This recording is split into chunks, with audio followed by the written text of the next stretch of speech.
Welcome to Muslim Apologetics Australia. You would have heard atheists many times say things like, religious people are unprogressive. They don't go with the best scientific information. They like to reject science. And, religion is anti-science.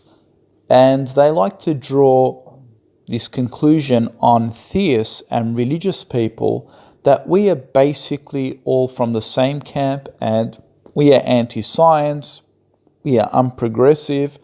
But I recently went to the Unbelievable Facebook page, which attracts a lot of atheists, and I raised a question. Interestingly enough, we had an atheist who actually rejects the modern science of today.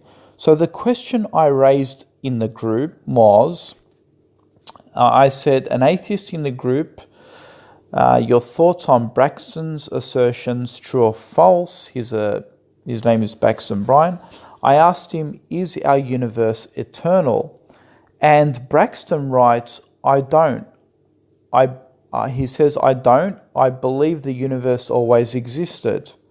And so then I replied back and I said, you mean our universe? So how is it then 12 to 13 billion years old if it always existed? Braxton writes, because they are mistaken on how old it is. It always existed.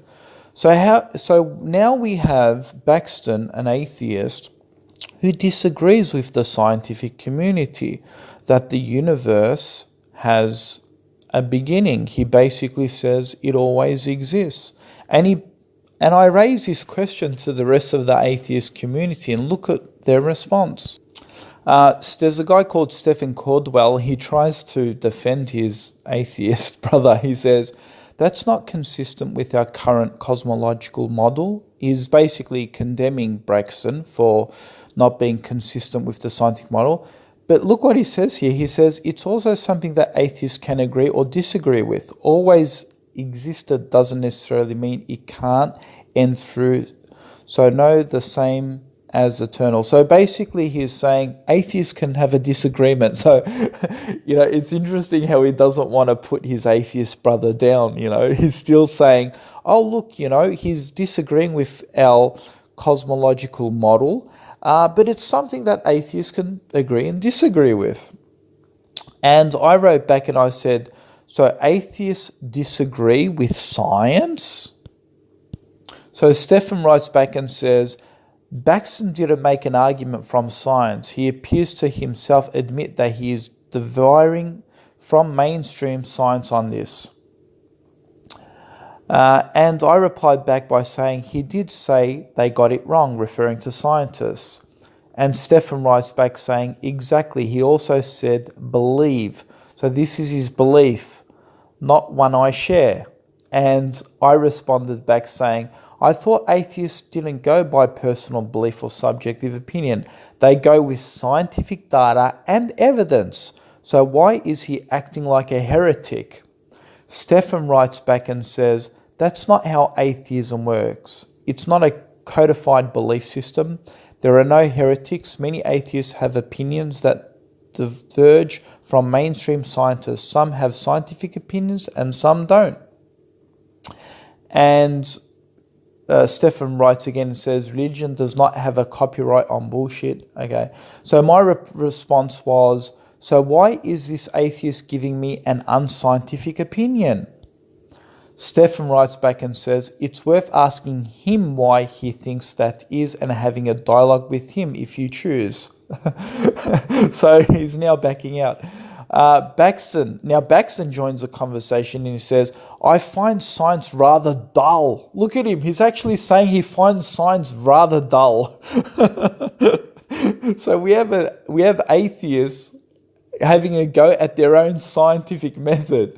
So remember what I said at the start of this conversation, how they always ridicule theists about being anti-science and so forth. And now we have atheists entertaining the idea that science is just dull.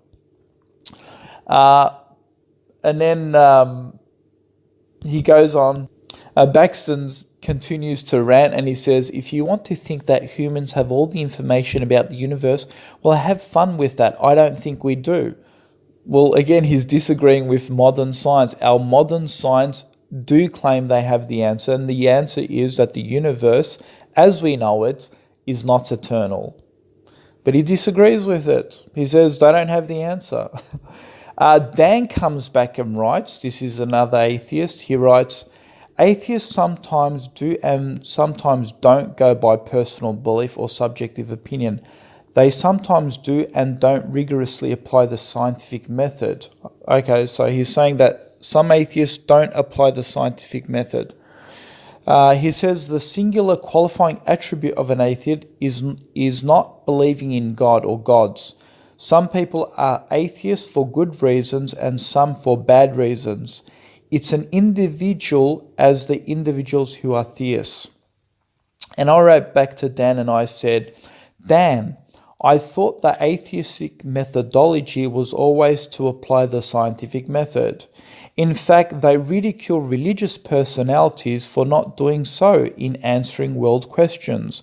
So why are you so lenient when it comes to Braxton's assertions of unscientific claims?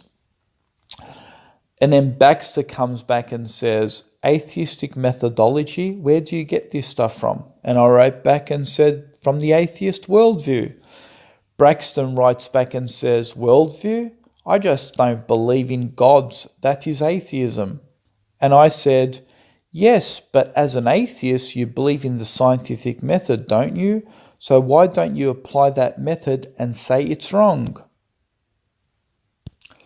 And then Dan comes back to the conversation and he says, Mustafa, atheism has no methodology. They are people who are atheists.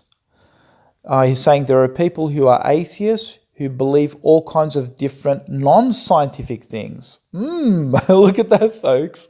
So he says that there are atheists who believe in non-scientific things. We actually have Buddhist atheists in this group. He then says atheism is only a worldview in the sense that it has a model of the universe which lacks a God. There's nothing beyond that. You're buying into the rhetoric of the militant anti-theists. And I wrote back and I said, Dan, that's interesting. Thank you for that clarification. So you don't have to be a theist to reject scientific evidence. You can be an atheist and reject today's science. Thank you for clarifying that atheists can be rejectors of modern science. There goes the notion in the bin only religious people are unprogressive. Then Baxton comes back to the conversation and he says, it's theoretical science. And my response to him is, which is irrelevant, I thought. And Baxton says, well, it's just a start. Now look at this interesting, Dan writes, and pay attention to this. He says, yes, of course, atheists can reject science. He says, that's always been the case. Always been the case. Well, he says, there's a fair amount of overlap in these debate groups between critical thinkers who embrace the scientific method and atheists. And the new atheist movement tends to that connection. But there's nothing which requires one to be beholden to the other. He says, you have to ask why someone is an atheist. For some of us, science and critical thinking play a role. For many, it does not. There's atheists who are still superstitious, atheists who read horoscopes. Lots of atheists don't think enough about God to even label themselves as such. My wife is like that, and yes, there are people who are atheists who are so because they are hurt by the church or felt abandoned by God, and that's got nothing to do with science. There were lots and lots of Jews coming out of the camps who lost their faith that way. And my final reply to him is, okay, thank you for affirming you can be an atheist, but not necessarily a rational thinker, as most atheists claim.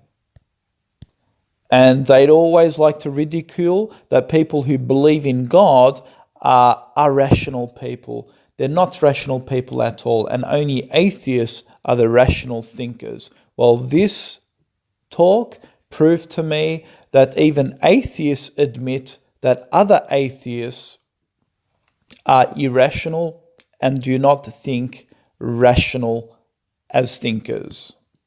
And Dan actually confirms that in his last comment. He says, you can be an atheist. What I wrote to him, I said, you can be an atheist, but not necessarily a rational thinker. And he says, absolutely. Have a look at that. Thank you.